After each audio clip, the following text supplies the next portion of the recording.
പരിശുദ്ധ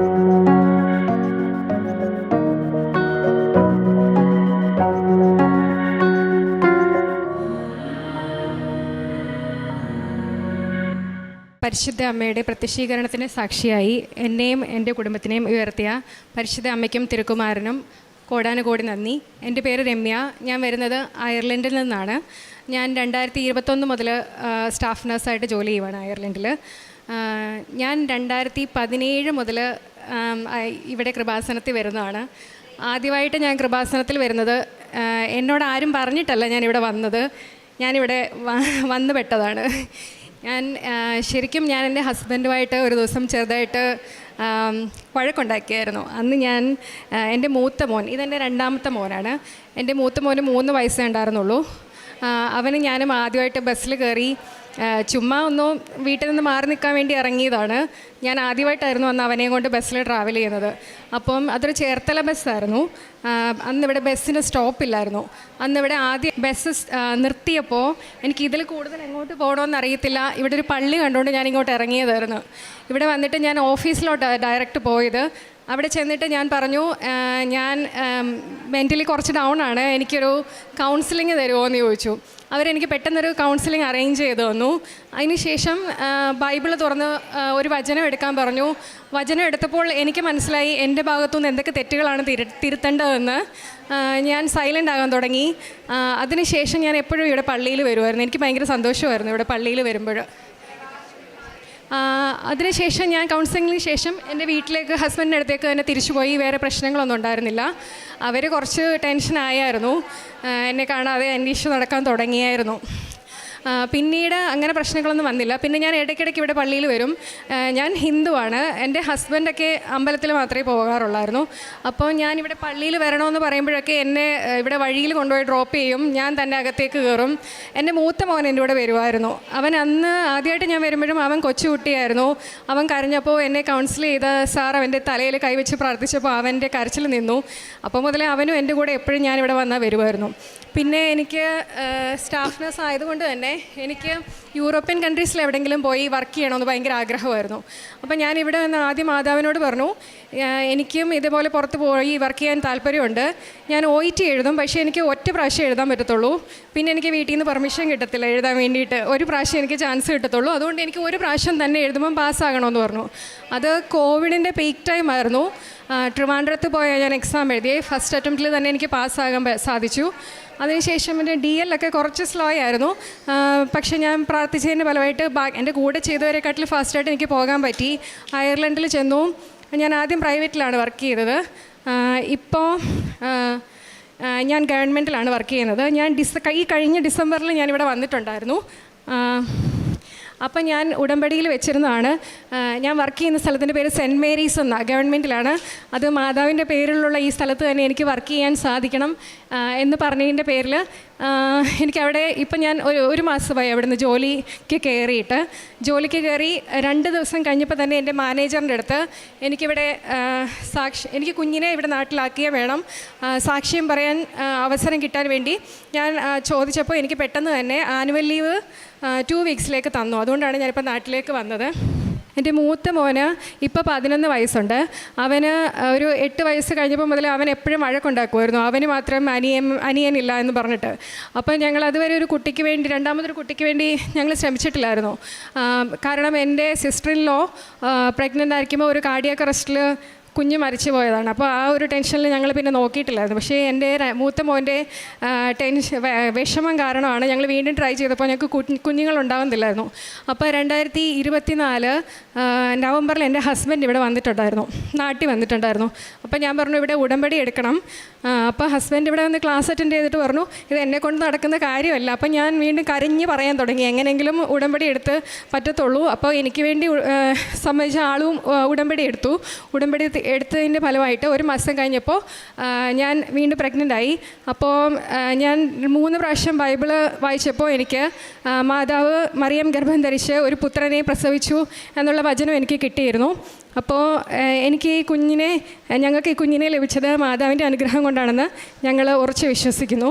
അപ്പോൾ എനിക്ക് ഉറപ്പായിരുന്നു ഇവൻ ഒരു കുറവും വരില്ല, നല്ല ആരോഗ്യവാനായ കുട്ടിയെ തന്നെ ജനിക്കുമെന്ന് എനിക്ക് നല്ല ഉറപ്പായിരുന്നു. അതുപോലെ തന്നെ കുട്ടിക്ക് കുഴപ്പമൊന്നുമില്ല. അവൻ കരയുമ്പോൾ ഞാനവന് പാടിക്കൊടുക്കുന്നത് ഓ ദിവ്യമാം സ്നേഹമേ എന്ന് പറയുന്ന പാട്ടാണ് പാടിക്കൊടുക്കുന്നത്. അത് കേൾക്കുമ്പോഴേ അവൻ സൈലൻ്റ് ആകും, അവൻ ഉറങ്ങുകയും ചെയ്യും. അപ്പോൾ മൊബൈലിൽ ഞാൻ കാർട്ടൂൺസ് ഒന്നും കാണിക്കത്തില്ല. ഞാൻ ഇവിടുത്തെ കൃപാസനത്തിലെ ലൈവ് വീഡിയോ ഒക്കെ വെച്ച് കൊടുക്കുമ്പോൾ ആൾ പെട്ടെന്ന് സൈലൻ്റ് ആകും. അതാണ് എൻ്റെ ഏറ്റവും വലിയ സാക്ഷ്യം. പിന്നെ എനിക്ക് ജോലിയുടെ കാര്യത്തിൽ പ്രൈവറ്റ് ജോലി ആദ്യം അയർലൻഡിലേക്ക് ചെന്ന് കഴിഞ്ഞിട്ടൊരു ആപ്റ്റിറ്റ്യൂഡ് ടെസ്റ്റ് ഉണ്ടായിരുന്നു. ആപ്റ്റിറ്റ്യൂഡ് ടെസ്റ്റും ഇതേപോലെ 2 അറ്റംപ്റ്റ്സേ ഉള്ളൂ. അത് പാസ്സായില്ലെങ്കിൽ നമുക്ക് തിരിച്ചു വരണം. അങ്ങനെ ഒരു സിറ്റുവേഷനായിരുന്നു. അപ്പോൾ എൻ്റെ ഫസ്റ്റ് അറ്റംപ്റ്റിൽ 14 സ്റ്റേഷനാണുള്ളത്. ആദ്യത്തെ സ്റ്റേഷനിൽ എനിക്ക് അത് തണുപ്പ് സമയമായിരുന്നുകൊണ്ട് എൻ്റെ കൈ മരച്ചിരിക്കുമായിരുന്നു. അപ്പോൾ ഒരു എഴുതുന്ന സ്റ്റേഷനായിരുന്നു. അതെനിക്ക് 3 മിനിറ്റ് കൊണ്ട് എഴുതേണ്ടത് 9 മിനിറ്റ് കൊണ്ടാണ് എഴുതി തീർക്കാൻ പറ്റിയത്. അപ്പോൾ എൻ്റെ എക്സാമിനർ എന്നോട് പറഞ്ഞു, സാരമില്ല, ഈ സ്റ്റേഷനിൽ നീ ഫെയിലാകും, പക്ഷേ ബാക്കി 13 സ്റ്റേഷനും ടെൻഷൻ അടിച്ച് കളയാതെ അത് നന്നായിട്ട് ചെയ്യുമെന്ന് എന്നോട് പറഞ്ഞിരുന്നു. പിന്നെ ഞാൻ ഇവിടുന്ന് ഉടമ്പടി വസ്തുക്കൾ എൻ്റെ കയ്യിലുണ്ടായിരുന്നു, അമ്മയുടെ കാശ് രൂപ എൻ്റെ കയ്യിലുണ്ടായിരുന്നു. ഞാനത് മുറുക്കെ പിടിച്ച് ഓരോ സ്റ്റേഷനും ചെയ്തു. റിസൾട്ട് വന്നപ്പോൾ അതിൻ്റെ റിസൾട്ട് ലാസ്റ്റാണ് വന്നത്. പക്ഷേ ഞാൻ എല്ലാ സ്റ്റേഷനും ഞാൻ ഫസ്റ്റ് അറ്റംപ്റ്റിൽ തന്നെ ക്ലിയർ ചെയ്തായിരുന്നു. അമ്മയുടെ അനുഗ്രഹം കൊണ്ട് മാത്രമാണ് എനിക്കത് ചെയ്യാൻ കഴിഞ്ഞതെന്ന് ഞാൻ ഉറച്ചു വിശ്വസിക്കുന്നു. പിന്നെ എൻ്റെ അയർലൻഡ് ഡ്രൈവിംഗ് ലൈസൻസ് ഇതേപോലെ ഞാൻ വണ്ടിയിൽ കയറി ടെസ്റ്റിൻ്റെ മുമ്പ് രാവിലെ തൈലം പൂശി സ്റ്റിയറിംഗ് വീലിലൊക്കെ കുരിശ് വരച്ച് പ്രാർത്ഥിച്ചിട്ടാണ് പോയത്. അതിൻ്റെ ഫലമായിട്ടാണ് അയർലൻഡിൽ ഡ്രൈവിംഗ് ടെസ്റ്റ് പാസ്സാകുന്ന വലിയ പാടുള്ള കാര്യമാണ്. അതും എനിക്ക് പാസ്സാകാൻ കഴിഞ്ഞു. പിന്നെ എനിക്ക് വണ്ടി പാസ്സായെങ്കിലും ഞാൻ പ്രഗ്നൻ്റ് ആയിരുന്ന സമയത്താണ് പാസ്സായത്. അതുകൊണ്ട് കുറച്ച് നാൾ ഞാൻ ഡ്രൈവ് ചെയ്യുന്നില്ലായിരുന്നു. അതിന് ശേഷം എനിക്ക് ജോലി കിട്ടിയതിന് ശേഷം എനിക്ക് വലിയ റോഡുകളിലൂടെയൊക്കെ പോകാൻ പേടിയായിരുന്നു. അപ്പം ഞാൻ അച്ഛൻ്റെ ടോക്കൊക്കെ കേട്ടൊക്കെയാണ് പോകുന്നത്. ഇപ്പം എനിക്ക് നല്ല കോൺഫിഡൻസോടുകൂടി വണ്ടി ഓടിച്ച് പോകാൻ സാധിക്കുന്നുണ്ട്. അതിനും അമ്മയ്ക്ക് ഒരുപാട് നന്ദി പറയുന്നു. പിന്നെ എനിക്ക് ഒരുപാട് എൻ്റെ ഗവൺമെൻറ് ജോബിൻ്റെ കാര്യം, ഞാൻ ഈ ഡിസംബറിൽ ഇവിടെ വന്നപ്പോൾ എനിക്കിനി ഒരു മറ്റേണിറ്റി ലീവ് കഴിഞ്ഞൊരു പെർമനൻറ്റ് ജോബിലേക്ക് പോകാനായിരുന്നു എനിക്ക് താല്പര്യം. അപ്പോൾ ഞാൻ ഇൻ്റർവ്യൂ പാസ്സായത് നാട്ടിൽ വന്ന സമയത്ത് ഒരു പ്രൈവറ്റ് ഇൻ്റർവ്യൂ അറ്റൻഡ് ചെയ്തു, ഒരു ഗവൺമെൻറ്റിൻ്റെ ഇൻ്റർവ്യൂ അറ്റൻഡ് ചെയ്തായിരുന്നു. ഗവൺമെൻറ്റിൻ്റെ ഈ 2 ഇൻ്റർവ്യൂ അറ്റൻഡ് ചെയ്ത് റിസൾട്ടിൻ്റെ പ്രിൻ്റ് ഔട്ട് എടുത്തിട്ട് ഞാനിവിടെ അച്ഛനെ കാണാൻ വന്നിട്ടുണ്ടായിരുന്നു. അപ്പോൾ അച്ഛനെ കണ്ട് ഇവിടെ അൾത്താരയിൽ മുട്ടുകുത്തി നിന്നപ്പോൾ എനിക്കൊന്നും പറയാൻ പറ്റിയില്ല. എനിക്ക് ഭയങ്കര സങ്കടമായിരുന്നു. അച്ഛൻ ആ കുരിശ് എൻ്റെ കയ്യിൽ പിടിക്കാൻ തന്നപ്പോൾ എനിക്ക് ഭയങ്കര സന്തോഷമായിരുന്നു. എനിക്കൊന്നും പറയാൻ പറ്റിയില്ല. അച്ഛൻ എന്നോട് ചോദിച്ചു, എന്തിനാ മോളെ കരയുന്നതെന്ന് ചോദിച്ചു. ഞാനൊന്നും പറഞ്ഞില്ല. പേപ്പർ എന്തായാലും അച്ഛൻ്റെ കയ്യിൽ കൊടുത്തിട്ടുണ്ട്. അച്ഛൻ എൻ്റെ മുഖത്ത് തട്ടിയിട്ട് വിഷമിക്കണ്ടെന്ന് പറഞ്ഞു. ആ ജോലി തന്നെ എനിക്ക് കിട്ടി. അതിനു മുമ്പ് ഒരു 2 വർഷത്തോളം എനിക്ക് ഏജൻസി ഷിഫ്റ്റ് ചെയ്യേണ്ടി വന്നിട്ടുണ്ടായിരുന്നു. ഏജൻസി ഷിഫ്റ്റ് പല സ്ഥലങ്ങളിലാണല്ലോ നമ്മൾ പോയി വർക്ക് ചെയ്യേണ്ടി വരുന്നത്. അപ്പോൾ എനിക്ക് സ്റ്റാർട്ടിങ്ങിൽ ഭയങ്കര ബുദ്ധിമുട്ടുണ്ടായിരുന്നു. ഈ ഒരു പരിചയമില്ലാത്ത സ്ഥലത്ത് എങ്ങനെ പോയി വർക്ക് ചെയ്യുന്നൊരു വിഷമം ഉണ്ടായിരുന്നു. അന്ന് ഇതുപോലെ ഡെയിലി ബ്രെഡ് ഒരു ദിവസം പ്രവർത്തിക്കുമ്പോൾ അച്ഛൻ പറഞ്ഞു, ചില ആൾക്കാർ പുതിയതായിട്ടൊരു കാര്യം ചെയ്യാൻ തുടങ്ങുന്നതിന് മുമ്പ് വളരെ ടെൻഷൻ അടിക്കുന്നുണ്ടായിരിക്കും, ഞാനിത് ചെയ്തിട്ടില്ലാത്ത കാര്യമാണെന്ന് ഓർത്ത് വിഷമിക്കുന്നുണ്ട്. അങ്ങനെയുള്ളവർ വിഷമിക്കേണ്ട. നിങ്ങൾ ചിലപ്പോൾ ഒരു ഹോസ്പിറ്റലിലേക്ക് ആദ്യമായിട്ട് പോകുന്നതായിരിക്കും, പക്ഷേ നിങ്ങൾ ടെൻഷൻ അടിക്കേണ്ട. എല്ലാം മാതാവിനെ ഏൽപ്പിച്ചിട്ട് പോയാൽ മതി, നിങ്ങളുടെ കാര്യമൊക്കെ വളരെ ഭംഗിയായിട്ട് നടക്കുമെന്ന് പറഞ്ഞ് അച്ഛൻ അന്ന് പ്രാർത്ഥിച്ചു. അന്ന് മുതലാണ് ഞാൻ ഈ ഏജൻസി ഷിഫ്റ്റ് ധൈര്യത്തോടു കൂടി പോകാൻ തുടങ്ങിയത്. ഞാൻ പോകുമ്പോൾ എൻ്റെ പോക്കറ്റിൽ ഞാൻ നൈറ്റ് ഷിഫ്റ്റാണ് ചെയ്തുകൊണ്ടിരുന്നത്. പോകുന്നതിന് മുമ്പ് ഞാൻ വൈകുന്നേരത്തെ പ്രാർത്ഥന ചൊല്ലിയിട്ട് എൻ്റെ പോക്കറ്റിൽ ജപമാലയും ഇടും, കുറച്ച് ഉടമ്പടി ഉപ്പും ഇട്ടിട്ടാണ് പോകുന്നത്. അപ്പം ഞാൻ ഇത്രയും നാൾ ജോലി ചെയ്തപ്പോൾ ഏറ്റവും സന്തോഷമായിട്ടാണ് എനിക്ക് ഡ്യൂട്ടി കഴിഞ്ഞിട്ട് അവിടെ നിന്ന് ഇറങ്ങാൻ പറ്റിയിട്ടുള്ളത്. അത് എനിക്ക് ഒരിക്കലും മറക്കാൻ പറ്റാത്ത കാര്യങ്ങളായിരുന്നു. അപ്പോൾ പോകുന്ന വഴിക്ക് ഞാൻ ചിലപ്പോൾ ബസ്സിലായിരിക്കും പോകുമ്പോൾ ഞാൻ കൊന്ത ചൊല്ലിയിട്ടായിരിക്കും പോകുന്നത്. അപ്പോൾ ഓരോ പ്രാവശ്യം കൊന്ത ചൊല്ലുന്നതിൻ്റെയും ഗുണങ്ങൾ എനിക്ക് ഡ്യൂട്ടി ചെയ്യുമ്പോഴത്തേക്ക് ഭയങ്കരമായിട്ട് ഫീൽ ചെയ്യുമായിരുന്നു. ചിലപ്പോൾ ഈ പേഷ്യൻസ് തന്നെ എൻ്റെ മുഖത്ത് നോക്കി ഒരുപാട് സന്തോഷിക്കുന്നത് ഞാൻ കണ്ടിട്ടുണ്ട്. അപ്പോൾ എനിക്കറിയാം എന്നെ നോക്കിയല്ല സന്തോഷിക്കുന്നത്, എൻ്റെ കൂടെയുള്ള ആൾ മാതാവിനെ നോക്കിയാണ് സന്തോഷിക്കുന്നതെന്ന് എനിക്ക് എപ്പോഴും അറിയാമായിരുന്നു. ഇങ്ങനെ ഒരുപാട് കാര്യങ്ങൾ എൻ്റെ ജീവിതത്തിൽ നടന്നിട്ടുണ്ട്. എനിക്ക് കാര്യങ്ങൾ നടക്കാൻ വേണ്ടിയിട്ടല്ല, എനിക്ക് മാതാവിനോടും ഈശോയോടും ഭയങ്കര ഇഷ്ടമാണ്. അതുകൊണ്ടാണ് ഞാൻ ഇത് കണ്ടിന്യൂ ചെയ്ത് പോകുന്നത്. എന്നെ ഒരുപാട് പേര് എന്നോട് ചോദിച്ചിട്ടുണ്ട്, നിന്നെ ആരെങ്കിലും പ്രലോഭിപ്പിച്ചിട്ടാണോ നീ ഇങ്ങോട്ട് വരുന്നതെന്ന്. അങ്ങനെയല്ല, എനിക്ക് ബൈബിളിൽ വചനം കിട്ടാറുണ്ട്, നിങ്ങൾ എന്നെയല്ല, ഞാൻ നിങ്ങളെയാണ് തിരഞ്ഞെടുക്കുന്നതെന്ന്. അതിന് ഏറ്റവും വലിയ ഉദാഹരണമാണ് ആ ബസ് ഇവിടെ നിർത്തിയതുകൊണ്ട് മാത്രമാണ് ഞാനിവിടെ വന്ന് കയറിയതും കൃപാസനത്തെ പറ്റി അറിയാൻ എനിക്ക് കഴിഞ്ഞതും. എന്നോട് ആരോടെങ്കിലും മാതാവിനെ പറ്റി ചോദിക്കുന്നതൊക്കെ എനിക്ക് ഭയങ്കര സന്തോഷമുള്ള കാര്യമാണ്. എനിക്ക് ലോട്ടറി അടിച്ച ഫീലായിരിക്കും. അപ്പം ഇതുപോലെ തുടർന്ന് പോകാനാണ് എനിക്ക് വീണ്ടും ആഗ്രഹം. പിന്നെ അയർലൻഡിൽ പേപ്പർ കൊണ്ട് കൊടുക്കുമ്പോൾ ഞാൻ പോകുന്ന പള്ളിയിൽ അധികം ആൾക്കാരെ അങ്ങനെ കാണാറില്ല. പ്രായമായ കുറച്ച് പേരെയൊക്കെ ഞാൻ പോകുന്ന സമയങ്ങളിലൊക്കെ കണ്ടിട്ടുള്ളൂ. അപ്പോൾ എൻ്റെ മോൻ എൻ്റെ അടുക്ക് പറയും, ഇത് നമ്മൾ എപ്പോൾ കൊടുത്തു തീർക്കാനാന്ന് പറയും. പക്ഷേ ഞങ്ങൾ അങ്ങനെ പോകുന്ന ദിവസങ്ങളിലൊക്കെ പള്ളിയിൽ നിറയെ ആൾക്കാരായിരിക്കും. അവരിങ്ങോട്ട് വന്ന് ചോദിക്കും. പക്ഷേ ഞാൻ ഫുള്ള് കൊടുക്കത്തില്ല.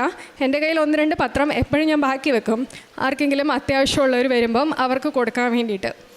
പിന്നെ എൻ്റെ സാലറിയിൽ ചെറിയ ഭാഗം ഞാൻ പാവങ്ങളെ സഹായിക്കാൻ വേണ്ടിയിട്ട് ഉപയോഗിക്കാറുണ്ട്. ആത്മീയ ജീവിതത്തെ പറ്റി പറയുകയാണെങ്കിൽ ഡെയിലി ബ്രെഡ്, ശരിക്കും ഞാൻ ഡെയിലി ബ്രെഡ് നേരത്തെ ഇവിടെ തുടങ്ങുന്നതിന് മുമ്പ് തന്നെ ഞാൻ പ്രാർത്ഥിക്കുമായിരുന്നു. ഇതുപോലെ രാവിലെ എന്നും 5:30 അച്ഛൻ വന്നിട്ട് എന്നും ഫ്രഷായിട്ട് ഇങ്ങനെ വന്ന് പ്രാർത്ഥിക്കുന്ന ഒരു ഇതുണ്ടാകുമായിരുന്നെങ്കിൽ നല്ലതായിരുന്നെന്ന് ഞാൻ ആഗ്രഹിച്ചിട്ടുണ്ട്. അതുപോലെ തന്നെ നടന്നപ്പോൾ എനിക്ക് വളരെ സന്തോഷമായിരുന്നു. ഞാൻ എന്നും കറക്റ്റായിട്ട് 5:30 കൂടുന്നതല്ല, പക്ഷേ എനിക്ക് സമയം കിട്ടുമ്പോഴൊക്കെ ഞാനിത് കാണും. ഇതൊക്കെ കാണുമ്പോൾ എനിക്ക് ഭയങ്കര സന്തോഷത്തോടു കൂടിയാണ് ഞാൻ കാണാറുള്ളത്. പിന്നെ എന്നെ ആരെങ്കിലും എന്തെങ്കിലും നെഗറ്റീവ് കമൻറ്റ്സ് പറയുവാണെങ്കിൽ, സ്റ്റാറ്റസൊക്കെ ഇടുമ്പോൾ പറയുവാണെങ്കിൽ ഞാൻ അവരോട് അങ്ങനെ പ്രതികരിക്കാൻ പോകാറില്ല. ഞാനൊരു സ്റ്റാറ്റസും കൂടെ എക്സ്ട്രാ മാതാവിനെ പറ്റി ഇടുവാണ് ചെയ്യാറുള്ളത്. ബൈബിൾ ഞാൻ വായിച്ച് തീർത്തിട്ടുണ്ട്. പിന്നെ ഇടയ്ക്കിടയ്ക്ക് ഞാൻ വചനങ്ങൾ എടുത്ത് വായിക്കാറുണ്ട്.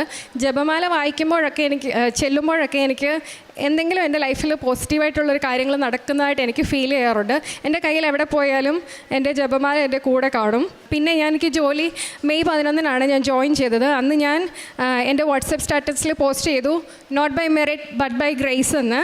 അന്ന് അച്ഛൻ ഡെയിലി ബ്രെഡിൽ സംസാരിച്ചപ്പോൾ 5 മിനിറ്റോളം അച്ഛൻ സംസാരിച്ചത് not by merit but by ഗ്രേസിനെ പറ്റിയായിരുന്നു. അതെനിക്ക് വളരെ പോസിറ്റീവായിരുന്നു. പോകുന്ന സമയത്ത് ഭയങ്കര സന്തോഷമായിരുന്നു. എൻ്റെ തുടക്കത്തിൽ ഞാൻ പോസ്റ്റ് ചെയ്ത കാര്യത്തെപ്പറ്റി അച്ഛൻ അന്ന് കൂടുതൽ നേരം സംസാരിച്ചപ്പോൾ അതൊക്കെ എനിക്ക് ഭയങ്കര പോസിറ്റീവായിട്ട് തോന്നിയിരുന്നു. അപ്പം ഇത്രയും അനുഗ്രഹങ്ങൾ തന്ന അമ്മയ്ക്കും തിരുക്കുമാരനും കോടാനുകോടി നന്ദി.